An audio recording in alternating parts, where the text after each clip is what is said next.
নমস্কার, মোটা কাকির রান্নাঘরে আজকের মেনু হচ্ছে কাতলা মাছের ভুনা। তার জন্য কি কি লাগছে আপনাদের আমি দেখাচ্ছি। কাতলা মাছের পেটিগুলো আমি ছোট ছোট করে পিস করে কেটে নেব। কাতলা মাছের ভুনা করার জন্য আমি কাতলা মাছটা ছোট ছোট করে কেটে নিয়েছি। আর তার জন্য লাগছে পেঁয়াজ কুচি, রসুন কুচি, লঙ্কা কুচি, টমেটো কুচি, আদা কুচি।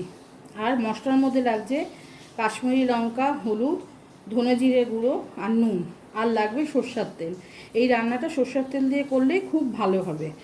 যারা তাড়াতাড়ি রান্না করতে চায় বা অফিসে যাওয়ার জন্য দেরি হয়ে যাবে, একবারে মেখে এই রান্নাটা বসিয়ে দিলে একদম হয়ে যাবে 5-7 মিনিটের মধ্যেই। আমি দেখাচ্ছি এটা কিভাবে করতে হবে।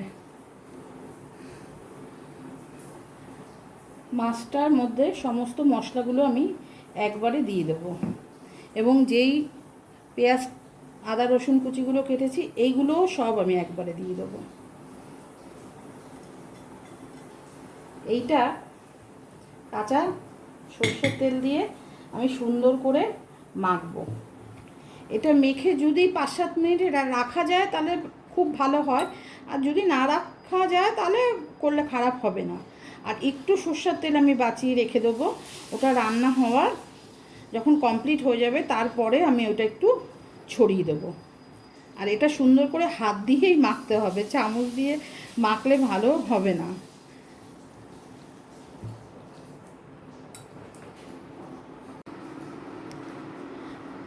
আমি কড়াইটা গরম হয়ে গেলে কড়াইয়ের মধ্যে এই মাছগুলো সব ঢেলে দেবো।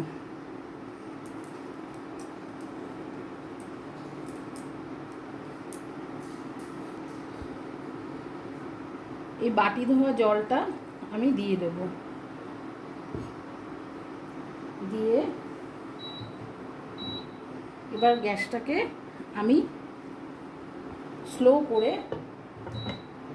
আমি বসিয়ে দেব।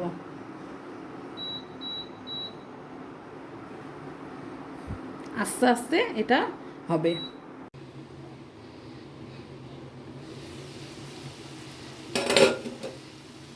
মাছটা জলটুকু শুকিয়ে গেছে, মাছটা হয়ে গেছে। আর একটু সিম করে বসিয়ে গরম মশলা দিয়ে আমি এটা নাড়িয়ে দিয়ে নামিয়ে ফেলব।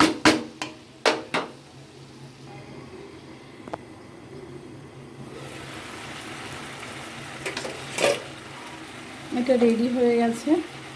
আমি এবারে সরষের তেলটা আস্তে করে ছড়িয়ে দেব, দিয়ে একটু চাপা দিয়ে রেখে আমি নামিয়ে ফেলব।